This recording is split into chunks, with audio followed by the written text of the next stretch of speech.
दोस्तों नमस्कार। मेरा नाम है अनूप आकाश वर्मा और आप देख रहे हैं द रिपोर्टर हिंदी।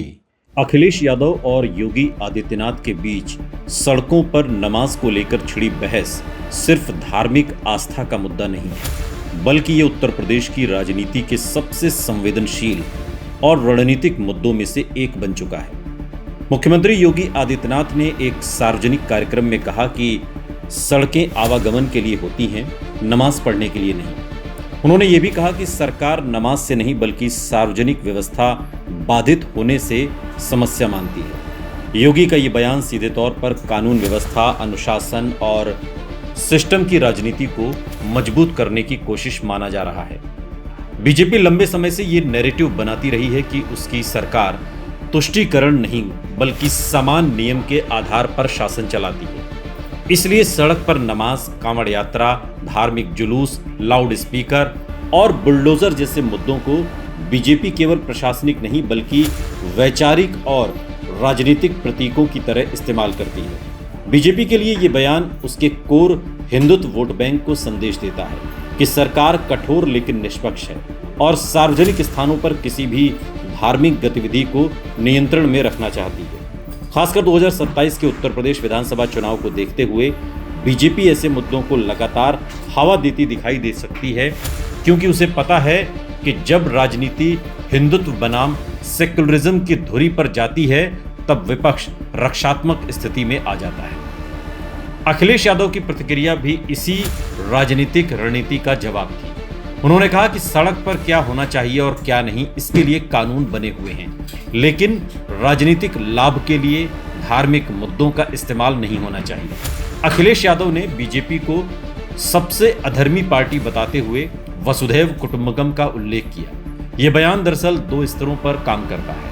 पहला, वो बीजेपी के हिंदुत्व नैरेटिव को समावेशी सनातन बनाम राजनीतिक हिंदुत्व के रूप में चुनौती देना चाहते हैं। दूसरा, वो मुस्लिम वोट बैंक को ये संदेश देना चाहते हैं कि समाजवादी पार्टी अब भी उनकी राजनीतिक आवाज बनी हुई है। लेकिन यहीं सबसे बड़ी चुनौती भी खड़ी होती है। उत्तर प्रदेश की राजनीति में मुस्लिम वोट सपा का सबसे मजबूत सामाजिक आधार माना जाता है, लेकिन बीजेपी लगातार ये नैरेटिव बनाती है कि सपा तुष्टीकरण की राजनीति करती है। और ऐसे में जब भी अखिलेश किसी धार्मिक या अल्पसंख्यक मुद्दे पर बोलते हैं, बीजेपी उसे हिंदू ध्रुवीकरण के अवसर के रूप में इस्तेमाल करने की कोशिश करती है। यही वजह है कि बीजेपी के लिए इस तरह के बयान चुनावी रूप से फायदेमंद माने जाते हैं। बीजेपी को पता है कि आर्थिक मुद्दों जैसे बेरोजगारी, महंगाई, पेपर लीक, किसान संकट या भर्ती विवाद पर विपक्ष उसे घेर सकता है। इसलिए सांस्कृतिक और धार्मिक मुद्दे राजनीतिक एजेंडे को बदलने का काम भी करते हैं। असल में योगी आदित्यनाथ की राजनीति प्रशासनिक हिंदुत्व की राजनीति मानी जाती है। वो कानून व्यवस्था और हिंदुत्व दोनों को एक साथ जोड़ते हैं। जब वो कहते हैं कि सड़कें मरीजों, कर्मचारियों और आम लोगों के लिए हैं, तो ये केवल धार्मिक बयान नहीं बल्कि व्यवस्था बनाम अव्यवस्था का फ्रेम भी तैयार करता है। बीजेपी इसे समान नागरिक अनुशासन के रूप में पेश करती है, जबकि विपक्ष इसे चुनिंदा सख्ती बताता है।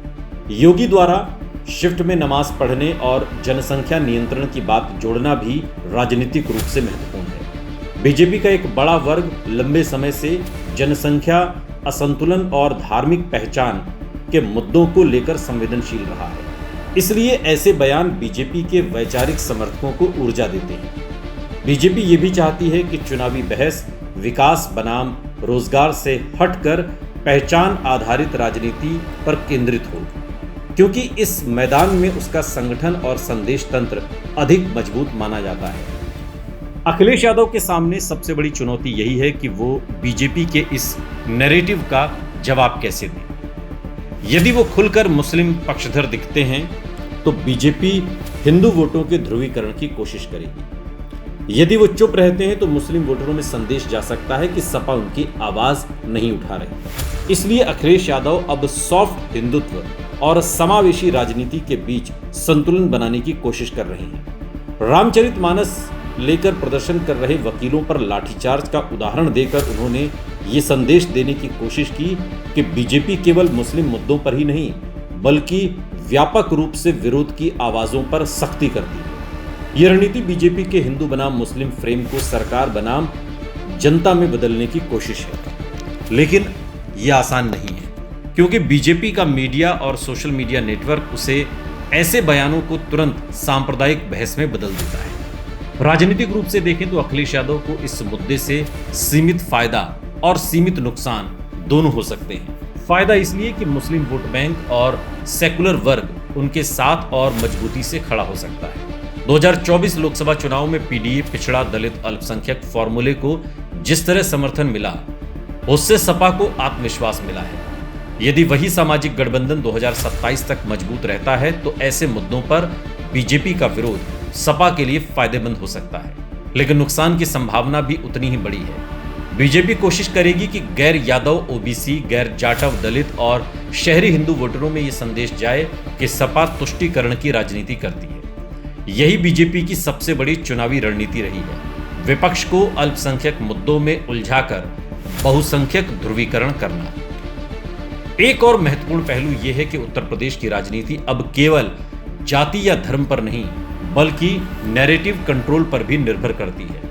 बीजेपी के पास मजबूत संगठन, आईटी सेल, मीडिया नेटवर्क और आक्रामक संदेश प्रणाली है। इसलिए योगी आदित्यनाथ का एक बयान कई दिनों तक राष्ट्रीय बहस का मुद्दा बना रहता है। दूसरी ओर विपक्ष अक्सर रिएक्टिव मोड में दिखाई देते हैं।